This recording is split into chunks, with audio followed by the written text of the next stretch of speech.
는 상황을 변경시켜서 이겨도 소용없을까 봐 하는 거지 그걸 패소라고 하는 건 아닙니다. 자, 여기서 다시 논점으로 다시 돌아오죠. 조선일보 스스로 다양성을 옹호하는 신문이라고 보십니까? 신문은요, 네. 잡동사니가 아닙니다. 신문은 사시가 있어요. 신문에 일관된 사설이 있습니다. 그러면은 국민들은 자기 맘맛대로 조선일보 보고 싶은 사람은 조선일보 보고 나는 조선일보 보고 동아일보를 봅니다만은 맘맛대로 보고 한겨레 신문 보고 싶은 사람은 보고 경향신문 보고 싶은 사람은 보면 되는 겁니다. 그리고 그것은 우리 국민의 수준을 그 정도 성숙하게 보고 국민들을 편안하게 해주고 국민들에게 한겨레 신문이나 한겨레에서 발행하는 잡지에서 조선일보 비평 잘합니다. 그거 그냥 국민들이 선택하면 돼요.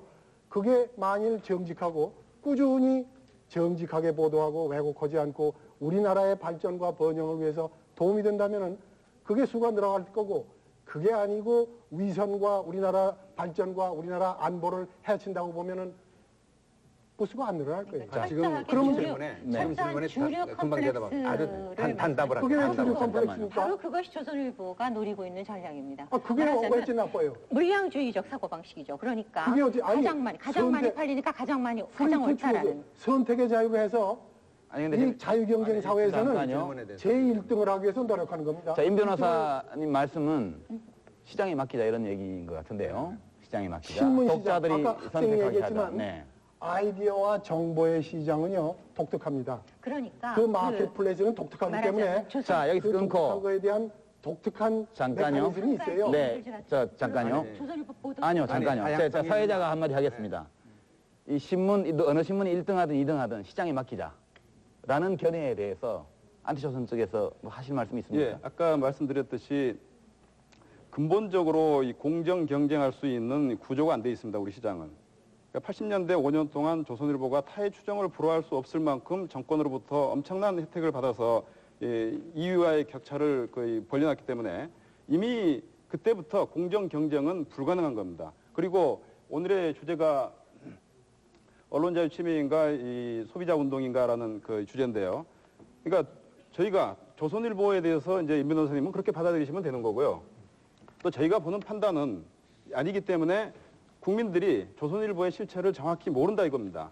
그래서 조선일보 실체를 알리면서 조선일보를 선택하더라도 알면서 선택하게 하자는 게 저희 취지입니다. 제가 답변할게요.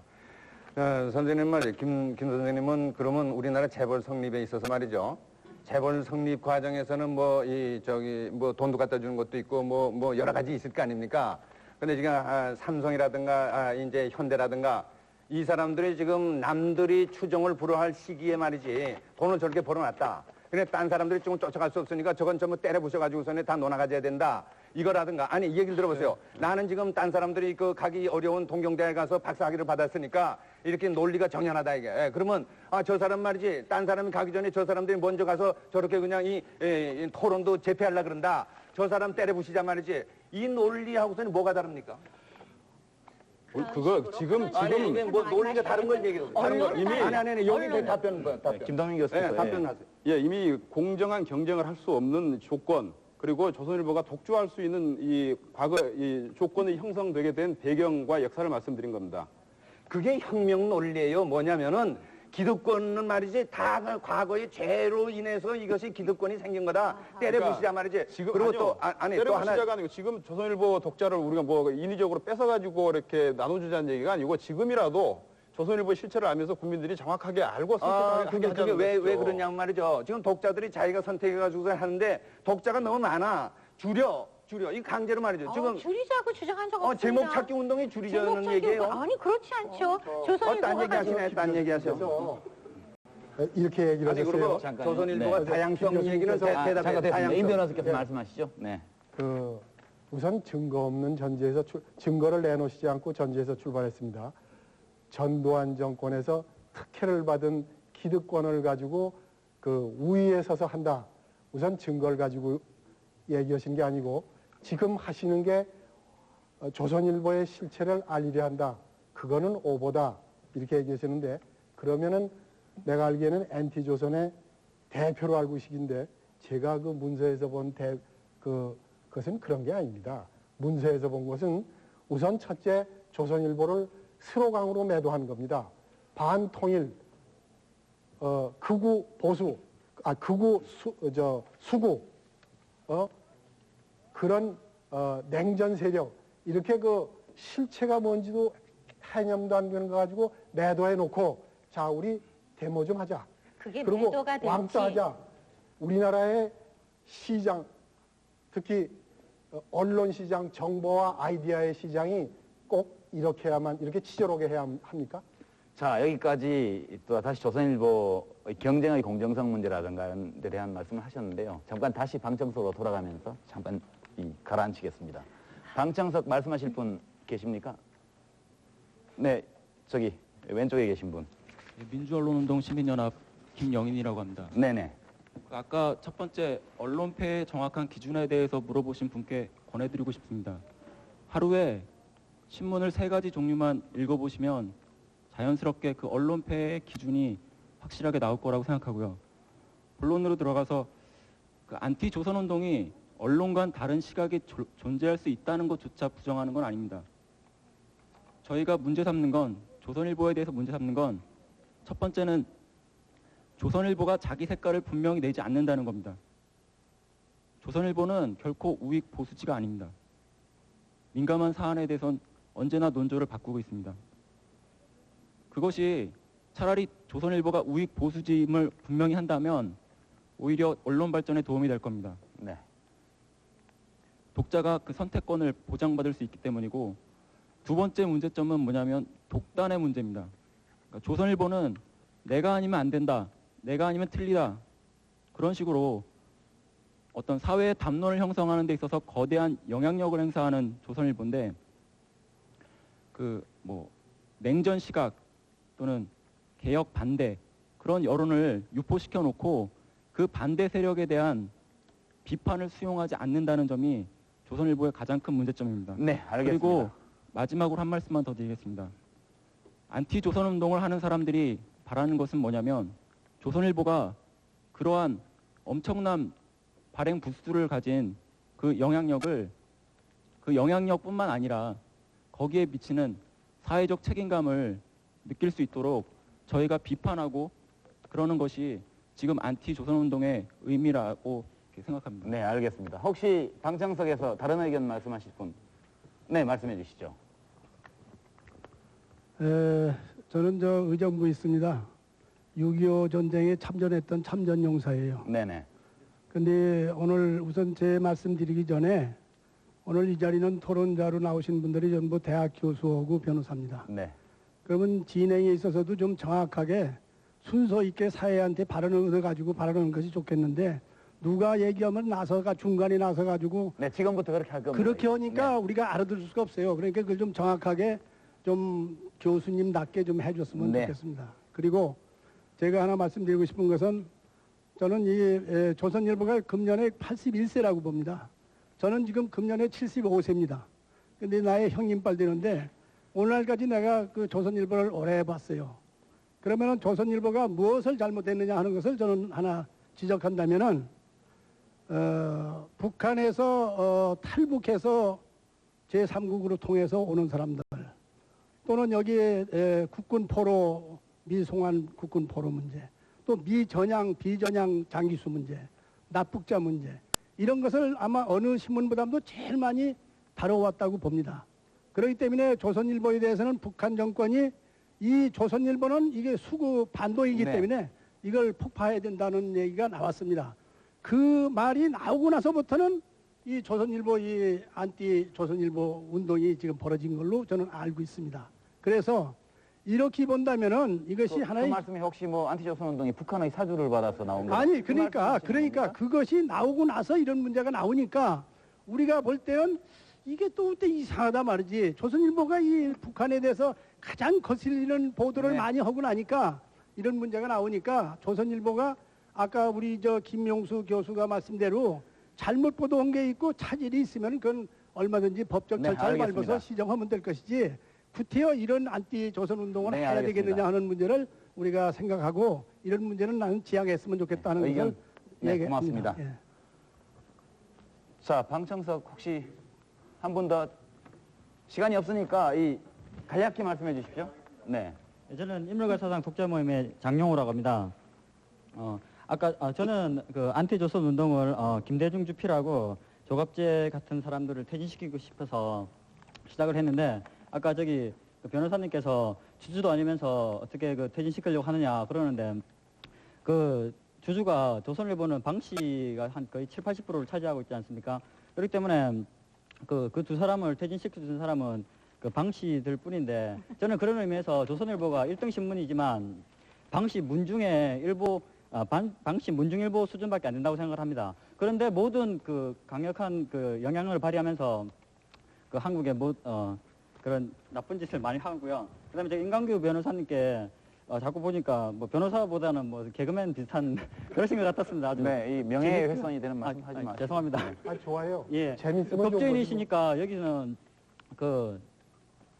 조선일보를 대변하시는 입장으로 나오셨지만 평생을 법조인으로 사셨으니까 공평 그다음에 공정한 그런 시각으로 좀 말씀해 주셨으면 감사하겠습니다. 네. 제가 한마디로 고맙습니다. 답변하겠습니다. 우선 그 자기의 말의 논리가 근거가 없거나 궁할 때는 인신을 공격하라는 얘기가 있습니다. 사람을 공격하다, 뭐 김대중이든 조선일보가 조갑재든 그런 사람들을 많이 그런 식으로 그거는 공격을 합니다. 로마의 키케로가 얘기했다고 그럽니다. 그런 식으로 인물과 사상 그 검토하는 거는 곤란하잖아. 논리는 논리대로 해야지. 한 말씀만. 네, 말씀하시죠. 저 지금까지 말이죠. 우리가 지금 방금 아주 좋은 말씀 나왔어요. 사람이 공평해야 된다. 근데 이 조선일보라고 해서 나쁜 짓만 전부 했느냐면 그게 아니거든요. 우리가 공평하게 좀 보자 이게요. 우리 지금 언론의 기능 중에 말이죠. 권력을 감시하고 권력을 견제하는 기능이라는 게 굉장히 중요한 기능입니다. 지금 오늘의 이 시점에서 우리 언론사를 다 통틀어 보자고요. 지금 정부가 말이죠. 이 남북 통일을 위해서 뭐 정신없이 달려가는 기분이란 말이에요. 그런데 이것에서도 실수가 나지 않을 거냐. 사람이라는 게 뭐 다 완전하지 않을까. 그러니까 그것을 좀 조심스럽게 가자 해가지고 그 나름대로 감시하고 그 나름대로 견제하는 신문사가 있는가 한번 돌아보세요. 제가 생각할 때는 좀 가만히 계시라고. 제가 생각할 때는 그 면에서는 다른 신문들은 다 비슷비슷하면서도 눈치 보느라고 용기가 없어서 또 이 기회주의적이기 때문에 영합하지만은 조선일보 하나만은 말이죠. 이거는 아주 그 독불장군처럼 하더라 이게. 그런 거는 평가하면서 깔 거는 까야지. 네. 그냥 무조건 100% 다 나쁜 놈이다 말이지. 세상에 어디 그런 법칙이 있습니까? 네, 이 조선일보는 훌륭한 신문이다 이런 취지로 제가 알아봤고요. 아니 훌륭한 신문이나 그것도 매도하는 거예요. 그러니까 잘잘못이 있는데 잘하는 점 인정하면서 못하는 제가 점 거쳐서 얘기를 해야지. 말씀드리죠. 잘하는 부분도 많이 있다 이런 말씀으로. 잘하는 드리고요. 중에 제일 중요한 부분이 뭐냐면 권력을 견제하고 감시하는 기능이 제일 중요한데 그 지금 현 상황에서 그거를 가지고 사람들이 말이죠. 모두 정부가 저 통일운동 하는데 딴지를 건다 말이지. 이거 정부를 공격한다 말이지. 사관이 나쁜 네. 역사 의식이 나쁘다 말이지. 이렇게 매도해서는 안 된다. 이거. 네, 김동민 교수께서. 매도하는 건 아니고요. 간단하게만 말씀드리죠. 그러니까 조선일보가 이 남북 정책과 관련한 이 현 정부의 정책에 대해서 상당히 그 견제 기능을 이제 많이 한다라는 말씀이신데 너무 지나치게 선의적으로 보시는 것 같아요. 그리고 조선일보가 이 현 정부를 비판하고 감시하는 것은 선의적인 차원에서 이 건설적인 비판이 아닙니다. 저희들이 볼 때는 그래요. 상당히 파괴적이거든요. 개혁에 대해서도 YS 정권 시절에서부터 이 개혁 정책을 좌절시키게 만든 게 조선일보고요. 이 통일 정책에 있어서도 궁극적으로 이 흡수 통일을 공공연히 주장하거든요. 조선일보는. 그러니까 평화적인 그 반론을 구체적으로 제가 하나 예를 들어 설명을 할게요. 뭐냐면 말이죠. 지금 이 우리가 다 그 좋은 측면, 나쁜 측면 사회 현상에는 다 있어요. 어느 하나에든지. 그런데 지금 남북 통일 문제를 한번 생각해 보자고요. 가만히 있어보세요. 뭐냐면은 지난번에 그 남북 정상회담 때 김정일 위원장이 뭐라 그랬냐면 통일은 내 말 한마디에 결국 안 되는 게 결정된다. 이 얘기를 했는데 저는 이것을 그 양반이 말이지 젊은 오기의 말이지 천기를 누설했다고 봐요.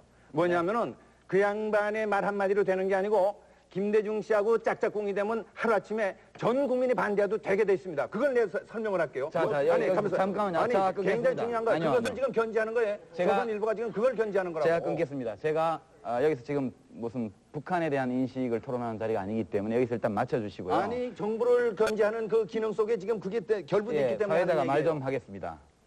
자, 여기서 오늘 시청자 전화 연결을 못했는데 한 통만 연결을 해보겠습니다. 여보세요? 네, 안녕하세요. 네, 어디 사는 누구십니까? 네, 여의도에 사는 강태훈이라고 합니다. 네네, 말씀해 주시죠. 전 두 가지만 말씀드리겠는데요. 네. 예, 첫 번째로 저는 그 조선일보가 됐건 다른 타 언론사가 됐건 그 어느 언론사가 가지고 있는 논조에 대해서 그 어떤 시민단체가 됐건 어떤 조직이 그 논조가 온당치 못하다고 이렇게 얘기하는 거는 좀 바람직하지 않다고 생각이 되는데요. 네네. 어떠한 사회에서든 어떠한 조직이 그 자기 나름대로의 목소리를 가질 수 있는 권리는 있다고 봅니다. 특히 네. 그것이 언론사라면 그거는 어떤 균형적인 어떤 사회의 그런 의견을 위해서라도 그 바람직하다고 생각이 되고요. 네, 또 하나는 또 하나는 제가 이거는 뭐 작은 이야기인데요. 그 안티조선일보 운동이 일어나면서 제 조선일보 의견란을 이렇게 쭉 봐왔습니다. 독자 의견란을 보면 조선일보에서도 이 안티조선일보의 목소리를 들으려고 많이 노력을 했다는 걸 볼 수 있는데요. 네. 그러니까 조선일보는 좋지 않다라는 목소리도 실었고, 그렇지 않다. 조선일보는 바람직한 언론사다라는 그런 내용도 실었던 걸 봤습니다. 그래서 조선일보가 그렇게 편협한 언론사는 아니라는 생각이 듭니다. 네, 알겠습니다. 의견 고맙습니다. 자, 여기 시청자 의견도 들어봤는데요. 제가 끝으로 이렇게 말씀을 드리죠. 안티조선 운동 앞으로 어떻게 해나가실 건지 말씀해 주시고, 그 다음에 그것에 대해서 여기서 반대하시는 분들 어떤 말씀 주실지 짧게 1분 이내로 부탁드립니다. 꾸준히 그 조선일보가 지금까지 어떤 신문이었던가 하는 실체를 알릴 수 있는 투명한 정보 공개를 통해서 국민들로 하여금 조선일보의 실체를 알게 하는 작업을 꾸준히 해나갈 생각입니다. 그리고 아울러서 이것이 비단 조선일보의 문제뿐 아니라 우리나라 전반적으로 언론이 개혁되고 있지 않기 때문에 우리나라 사회 전반의 개혁이 계속 늦어지고 있는 거라고 보거든요. 그렇기 때문에 궁극적으로는 이것이 사주가 신문사를 실제적으로 장악하지 못하는 어떤 구조적인 변화에까지 이룰 수 있도록 언론개혁 운동을 꾸준히 해나갈 생각입니다. 자, 말씀하시죠. 네, 저는 말이죠. 그런 운동을 하실 때에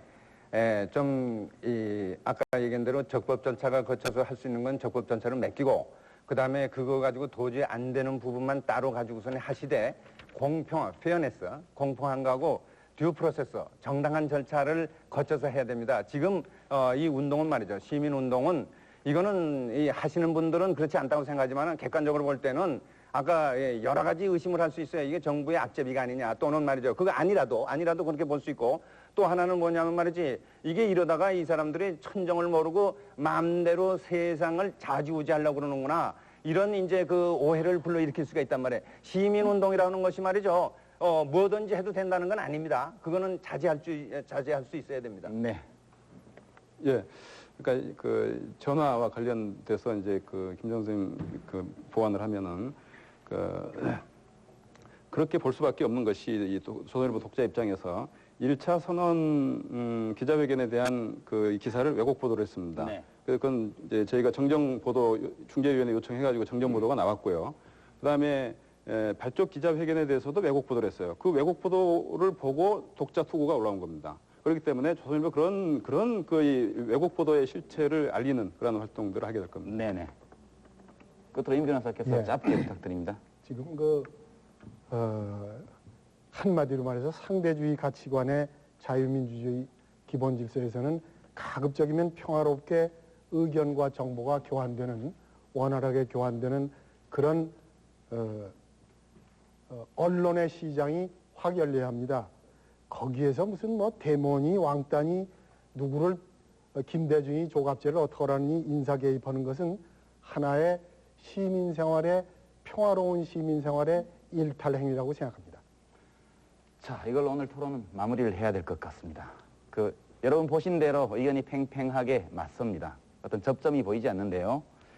보신 분들도 각자의 견해에 따라서 조선일보와 안티조선운동 양측에 대해서 어느 쪽인가에 대해서 비난받아 마땅하다, 도대체 말이 안 된다 이런 생각 아마 하실 겁니다. 근데 일찍 그 버나드 쇼라는 철학자가 한 말을 끝으로 들려드리고 싶은데요. 비난받아 마땅하다고 생각되는 견해에 대한 관용, 또 명백히 그릇되어 보이는 일을 할 수 있는 자유, 이것을 제외하면 관용과 자유는 아무 의미도 쓸모도 없다. 우리 의견은 다르지만 서로에 대해서 조금 더 너그러워져야 되지 않을까 이런 생각을 해봅니다. 늦은 시간까지 함께해 주신 시청자 여러분 대단히 고맙습니다. 안녕히 계십시오.